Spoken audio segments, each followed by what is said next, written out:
مسائل کی بنیاد ہوتی ہے، اس کی وجوہات ہوتی ہے، اس کے اصول ہوتے ہیں، اصلیات ہوتی ہے، فرعیات ہوتی ہے، اور پھر اس کے دلائل ہوتے ہیں، قرائن ہوتے ہیں، شواہد ہوتے ہیں۔ اگر وہ دلائل قرائن شواہد اس قابل ہو کہ کسی کو دار اسلام سے خارج کیا جائے تو پھر تو آپ آنکھیں بند کر کے کریں۔ تو اگر آپ کو پتہ ہے ان دلائل کا تو آپ کریں، اور اگر آپ کو ان دلائل کا پتہ ہی نہیں ہے، کہ جس کو یہ نہیں پتہ دلیل کس کو کہتے ہیں، قرینہ کس کو کہتے ہیں، شاہد کس کو کہتے ہیں، جس کو یہ نہیں پتہ، وہ جو ہے چوکوں پر، پتھاروں پر، گلیوں میں بیٹھ کر جو ہے وہ دین اتنا مظلوم ہو گیا کہ وہ بیٹھ کر جو ہے دین کا ٹھیکیدار بنا ہوا ہوتا ہے، اور ساتھ میں بڑے بڑے چرچ کے سلفیاں لمبی لمبی سوٹیں لگا رہا ہوتا ہے، اور وہ کیا ہے علماء کے اوپر بھونک رہا ہوتا ہے۔ سمجھ آ رہی ہے آپ کو؟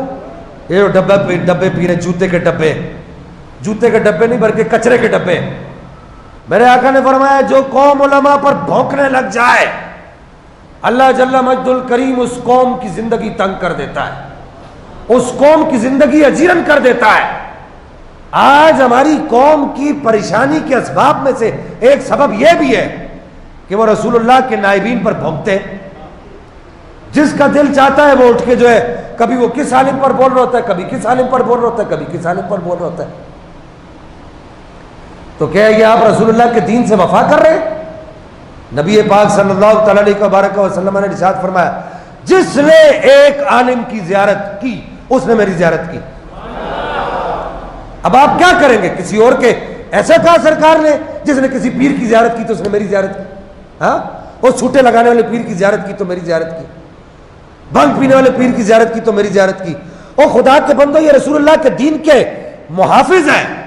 رسول اللہ نے فرمایا جس نے کسی عالم کے پیچھے نماز پڑھی اس نے میرے پیچھے نماز پڑھی، فرمایا جس نے کسی عالم کے ساتھ مسافہ کیا اس نے میرے ساتھ مسافہ کیا۔ اس سے بڑھ کر علماء دین کی کیا تائید ہوگی؟ پھر آپ کہتے ہیں جی ولی ڈھونڈتے ہیں، اس سے بڑا ولی اور کون ہوگا کہ جس کو دیکھنا رسول اللہ کو دیکھنے کے مترادف ہے؟ اس سے بڑا ولی کوئی ہے کہ جس کو دیکھو خود رسول اللہ فرمائے کہ جس نے میرے دین کے کسی عالم کو دیکھا سمجھو اس نے مجھے دیکھ لیا۔ اس سے بڑا ولی اور کون ہوگا جس کے پیچھے نماز پڑھنا رسول اللہ کے پیچھے نماز پڑھنے کے مترادف ہے؟ تو خدا کے لیے ان ڈبہ پیروں کو ایسے ہاتھ جوڑے اور ان کو کہیں یار اب ہمارا پیچھا چھوڑ دو۔ ہماری امت، ہماری نسل اس وقت جو ہے وہ سمجھدار ہو چکی ہے، اور اب وہ تمہارے جو حربے اور تمہارے جو صبح شام دن رات کے یہ جو شریعت کے ساتھ کھلواڑ کے جو معاملات ہیں اس سے ہم لوگ ہمارا دل بھر گیا ہے۔ اب ہم یا تو اللہ کی کتاب کی بات سنیں گے یا تو نبی کی نصاب کی بات سنیں گے۔ اور میں تمہیں اکثر کہتا ہوں، آج پھر کہہ رہا ہوں، روزے کی حالت میں یہ رمضان المبارک کا 13 روزہ ہے، جمعہ کا دن ہے، 1443 ہجری ہے، کیا پتہ میں رہوں نہ رہوں۔ اس بات کو یاد رکھنا سب سے اونچا میرے نبی پاک کی شریعت کا پرچم ہے، سب سے اونچا میرے نبی پاک کی شریعت کا پرچم ہے۔ حضور سیدنا داتا گنج بخش علی اجمیری جیسا اللہ کا ولی، اس سے بڑا کوئی اللہ کا ولی ہے آپ کے بعد؟ مجھے ایک لمحے کے لیے بتاؤ جس کے مزار کے پاس سے گزرتے ہوئے اولیاء کرام کی ٹانگیں تھر تھر تھر کانپتی ہیں، جس کے مزار کے پاس سے گھومتے ہوئے مشائخ، گزرتے ہوئے مشائخ کے دل ایسے اللہ کے ذکر میں مستغرق ہو جاتے ہیں، جس کے مزار کے پاس سے گزرتے ہوئے اشرف علی تھانوی جیسا عالم جو ہے وہ دیوبند کا عالم وہ گزرتے ہوئے کہتا ہے کہ یار بڑے بڑے اللہ کے ولیوں کے مزارات کے پاس سے گزرا ہوں لیکن جتنے اللہ کے انوار و تجلیات یہاں نازل ہوتے ہوئے دیکھے وہ کہیں اور نازل ہوتے ہوئے نہیں دیکھے۔ یہ بات یاد رکھنا، سب سے اوپر جس چیز کا پرچم ہے وہ میرے نبی پاک کی شریعت کا پرچم ہے۔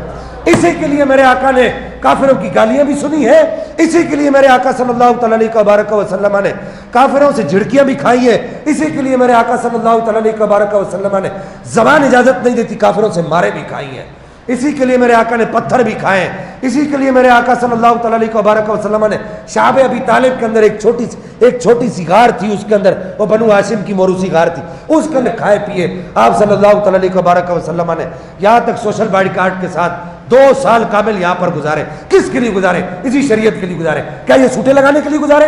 میں آپ سے سوال کرنا چاہتا ہوں، خدا کے لیے مجھے جواب دیں، کیا نبی پاک صلی اللہ تعالی علیہ وسلم نے اس لیے اتنی مشکلات کا سامنا کیا، اپنے گھر کے بچوں کو اللہ کی راہ میں قربان کیا؟ امام حسین کے لیے جب فرشتہ آتا ہے آ کے عرض کرتے گئے رسول اللہ آپ کا یہ نواسہ جبریل امین وہ کربلا کی مٹی لے کر آتے ہیں اور آ کے عرض کرتے ہیں رسول اللہ آپ کی امت اس کو شہید کر دے گی بے یار و مددگار۔